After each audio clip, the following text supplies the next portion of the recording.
You're now going to be addressed by Megan Fitzgerald. Megan was admitted to practice on the 15th of April 2008 and signed the bar roll on the 19th of May this year.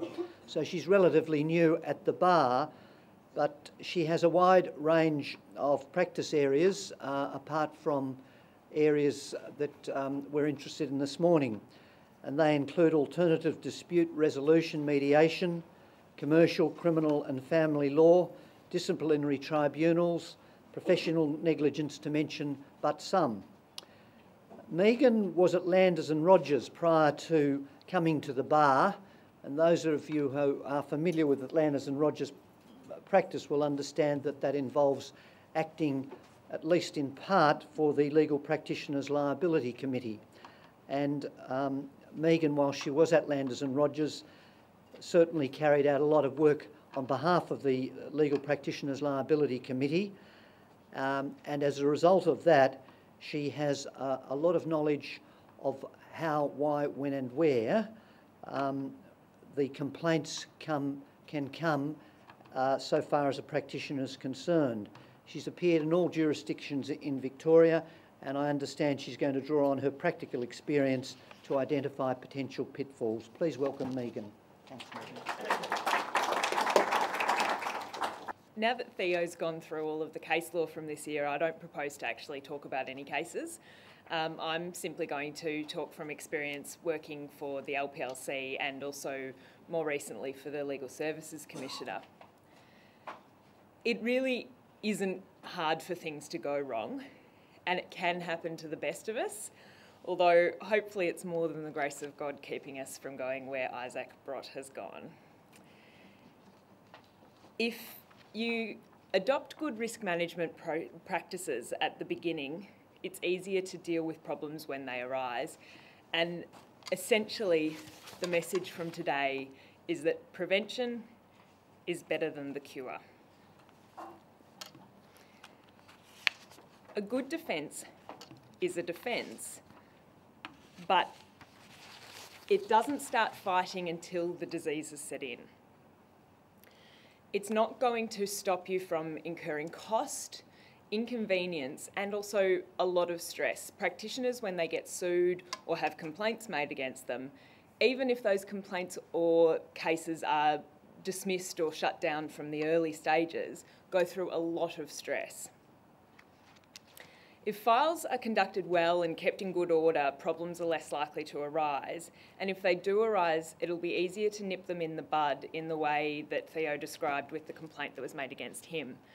It's really not uncommon for the Legal Services Commissioner to either dismiss things quite quickly or at least before they get to the tribunal stage, if you can produce good file notes, things that show that you did the right thing and give them grounds to essentially make that call that the VCAT would not find against you.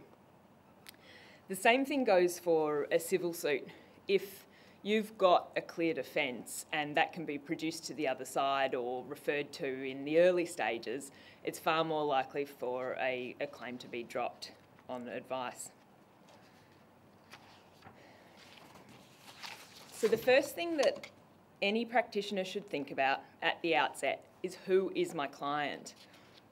We heard about the unfortunate case of Mr. McNamara in relation to the wills, and these sorts of things do happen more often than you realise, and it can happen with very experienced practitioners often because they become more relaxed about who they're dealing with and not taking these initial steps and thinking about who it is they act for. Conflicts then arise. It can happen often in the insurance context where a lawyer is acting for both the insured and insurer, but there's a conflict potentially between the two of them. Or it can happen in situations, a common one is family law proceedings where parties should be given independent advice, for example, with the binding financial agreements, but the breakup's amicable and they say, no, we're fine, we don't want to pay for two lawyers. So it's just always very important to think from the outset, who is my client? Is there any reason why I shouldn't act for this person? And if in doubt, exercise caution, because conflicts aren't about reality, they're about perceived conflicts. The next thing that should be done at the outset to avoid problems down the line is talk about money. This is obviously a requirement under the Legal Profession Act, but it's also a really good way of managing expectations. Be upfront about how fees are going to be charged, what the basis for incurring them will be, when they'll be charged and paid, and make that really clear and put it in language that the client can understand. Problems can sometimes arise down the track, especially in no-win, no-fee type situations where a client gets slugged with a massive bill at the end of their hearing and finds that their compensation is drastically reduced by the amount of fees they have to pay to their solicitor, and that's when often upset occurs. Which leads quite conveniently to my next topic, which is that hell hath no fury like a client scorned. A happy client, a client who feels like they've been involved in their case, like they've been kept in the loop, like you've really done your best to fight for them, is much more likely to feel conflicted in making a complaint about you or bringing a claim about you. A client who feels like they've been treated like crap, on the other hand, isn't going to have those qualms. And so if there's any skerrick of a possibility that they can make a complaint or bring a claim, they're far more likely to do it. So always be as clear as you possibly can in your communication. Try to avoid confounding clients with legalese or making them feel put down by the way you speak to them. And as Theo so aptly demonstrated, the really difficult clients, the ones that demand too much of you, who expect all sorts of things and show a clear desire for litigation, are the ones that should be treated with the most caution and given as much respect as you possibly can.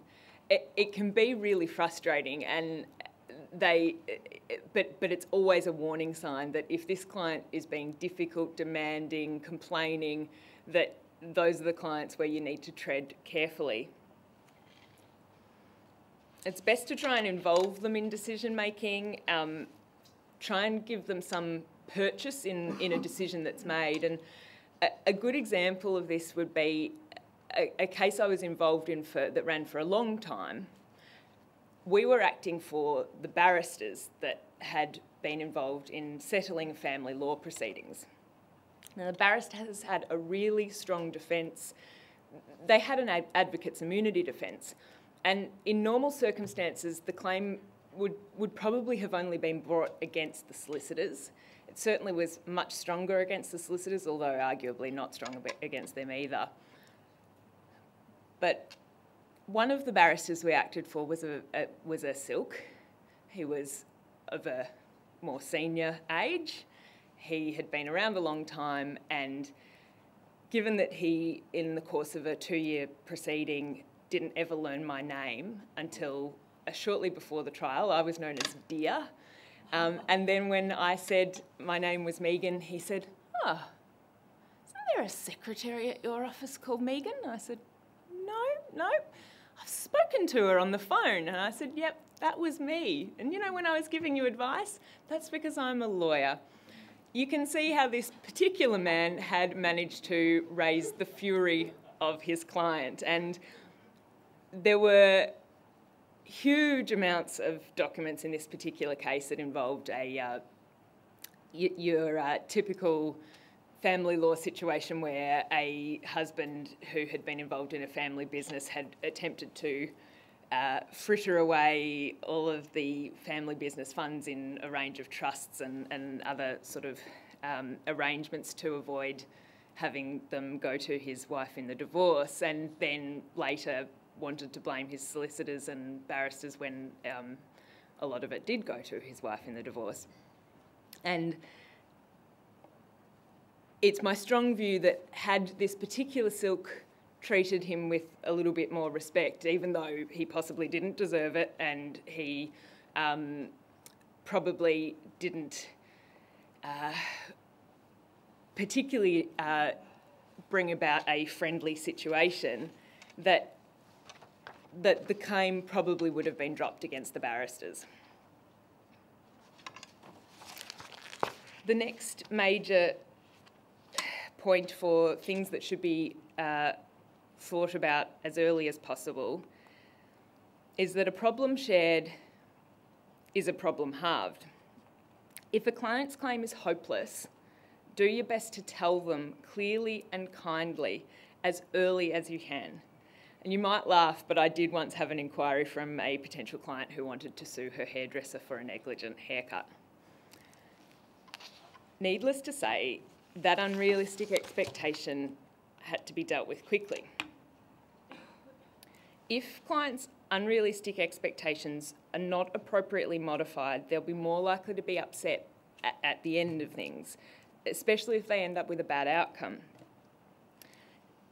In turn, they'll be more likely to sue their lawyer. The common example of this sort of thing happening is plaintiffs in personal injury proceedings who have perhaps been to a few different firms and perhaps not necessarily been given positive advice by the first couple, and then they've arrived at a firm that has said, yeah, we can make a claim for you.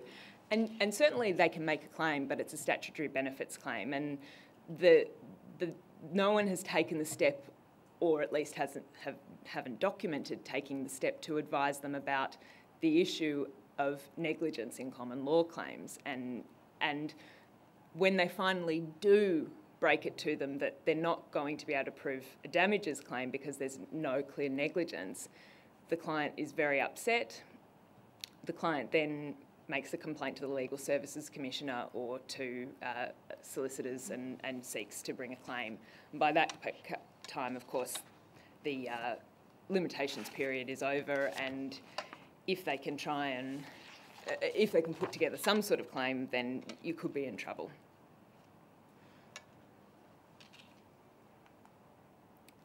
The next topic I thought it worth addressing is sign-up notes.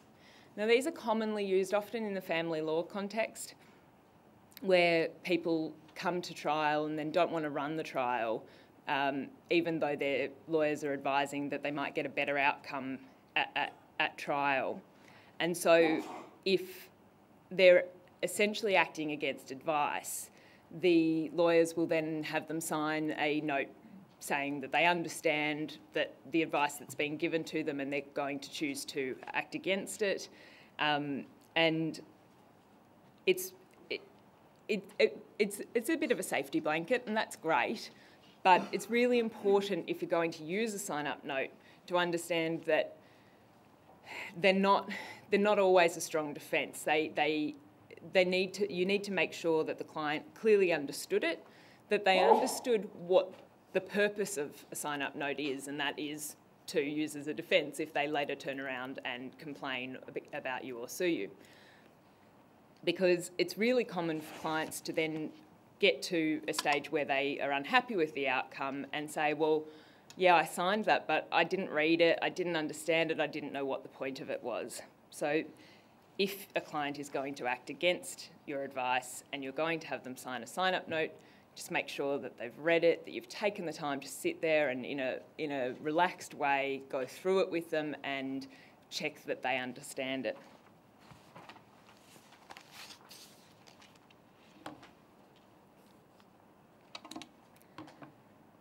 This one's an obvious one and probably doesn't need to be said to anyone in this room, but it does happen. People give advice and don't read documents, don't necessarily understand them, and certainly don't keep a record of them. So when it comes to a point of that advice becoming relevant, they have no way of proving what advice was given or on what basis. So it's just always important to keep copies of everything. And that becomes particularly relevant with solicitors' certificates of independent advice. We heard from Theo about the case with a solicitor's certificate.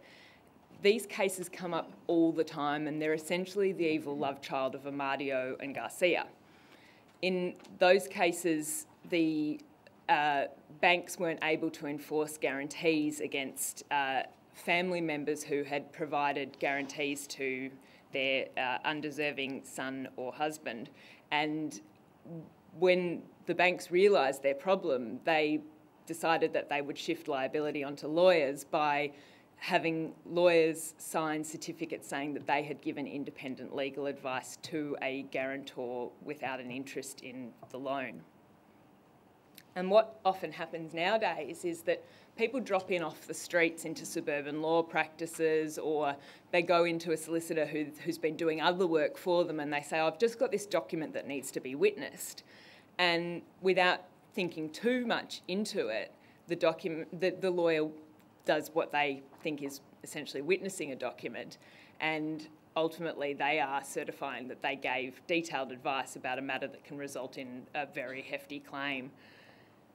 The other option is that solicitors just don't worry too much about these, and in my view they should, and they do give the advice. They advise of what can happen if your son defaults on his loan and how you can lose your property, but they don't take a copy of the documents, they don't take a file note, and by the time it gets to a point where the guarantee is being enforced and the guarantor says, oh, but I never understood all of this and I was never advised, and the solicitor has no way of protecting themselves because they didn't keep a file note and they don't have a copy of the documents.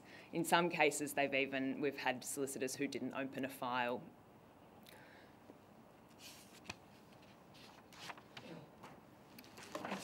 And this, of course, leads to file notes. Memories don't remain with people, especially not if they are just doing what they do every day.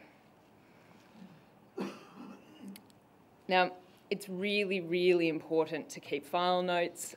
I know this gets said a million times over, but file notes should be detailed, they should be legible, they should be written in language that other people can understand, so the odd little scribble of some sort of code is not helpful if a complaint ever is made.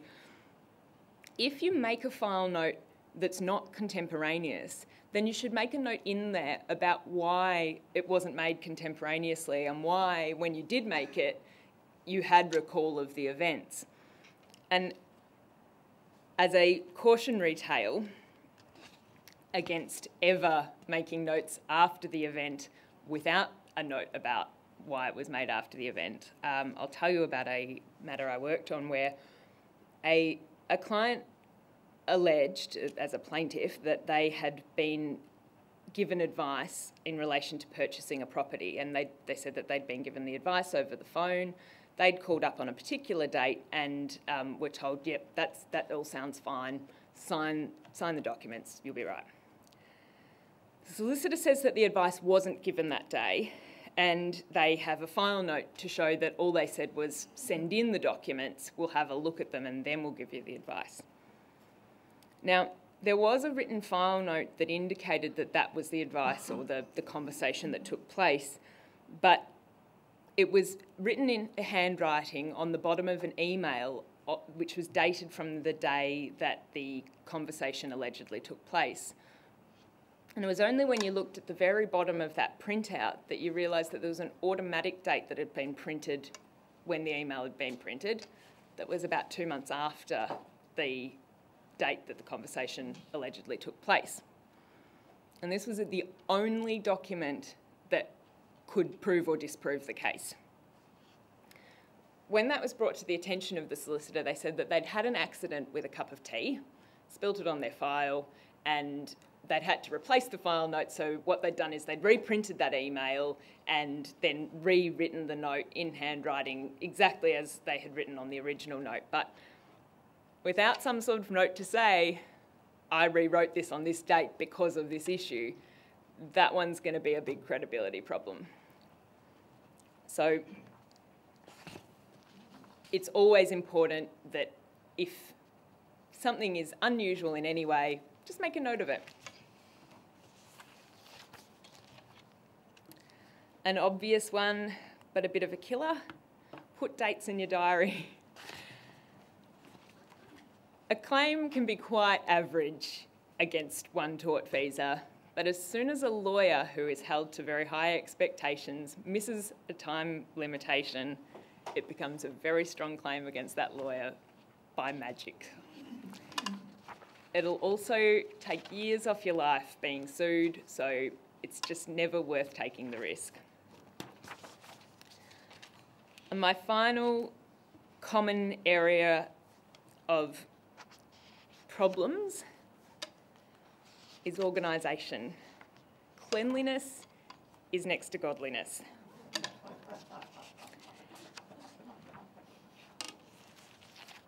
Don't let this be your work situation. And I've left this one to last because it's probably my favourite story about acting for a solicitor. I was sent by the Legal Practitioners Liability Committee out to the offices of a solicitor we were acting for because a claim had been made against him and the file relating to the claim, which he said could prove his defence, was missing. And the LPLC wasn't confident that he would be able to locate his file. And so they said they were happy to pay for me to go out there and search his closed files. So I went out to his office, which really did look like this from the point when you walked in, that his poor receptionist was sitting behind a desk that was piled above her head with loose papers. And I was shown to a room that contained his closed but not yet archived files, and they were piled in boxes that were all splitting at the seams. And I had to go through all of these boxes. There were files everywhere. They were dusty. Nothing was spiked in chronological order. Loose documents had moved from one file to another, and there was probably another 10 claims in there. I went through those files, and needless to say, I didn't find the file we needed.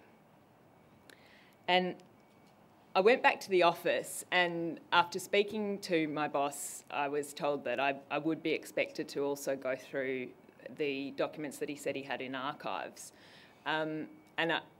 We had a bit of a joke in the office about how this time around I should probably go prepared. I should take some gloves and a dust mask. But I thought, oh, it's a bit rude. I probably shouldn't, because he's going to be taking me out to where he stores his files. I got a taxi out, and I thought it was a bit odd that the address was somewhere out in the suburbs, but who knows where archives are kept. And I arrived at a nice suburban house and was met at the door by a nice old Greek lady and a few little kids. She seemed to know who I was and invited me into the house, and I sort of looked around, and then I saw the practitioner, and he showed me down to the crawl space beneath his mother's house. And then he pulled on a pair of overalls. So I went in there, and we had to search through even more dusty, even more broken boxes that contained files that were in even less order. And it's quite possible that that file that would have proved his defence was in amongst those boxes, but we were never going to find it. And he was never going to have a defence.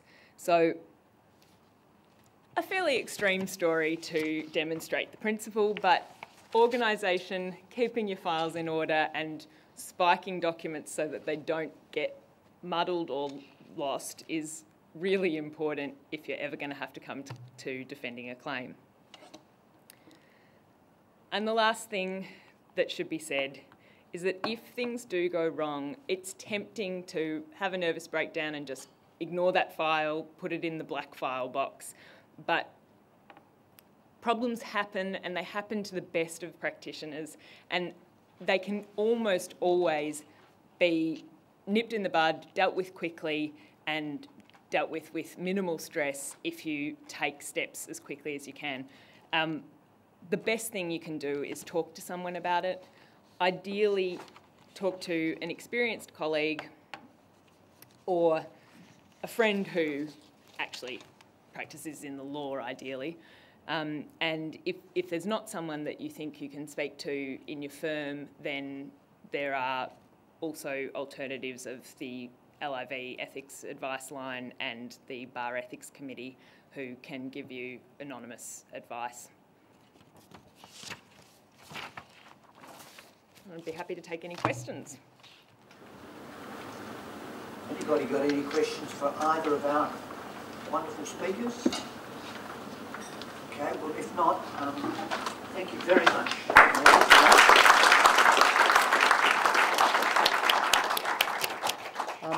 Can I just briefly say two things? There's been a bit of discussion about conflicts this morning. It's a real problem. It's one of the issues that gets practitioners into trouble time and time again. And may I give you a very simple example that many practitioners do not seem to ever think about. Often you will have a conflict between acting for a company and a director of that company, although you need to know whether the director's coming to see you in his role representing the company or in his role representing himself as a director. It's a real problem that people just forget. The other is a very, very simple rule of thumb, if I may put it that way. I was reminded of it when Megan was telling you about the family law silk, who thought that she was nothing other than a secretary at the firm. But it really is very important. To the client, every client believes their case is the most important case there is. You mightn't think it's that important, but the client does, and you must always approach the client's view of the case on that basis. Thank you very much for attending, and if you'd join with me in thanking our two guests for their wonderful addresses.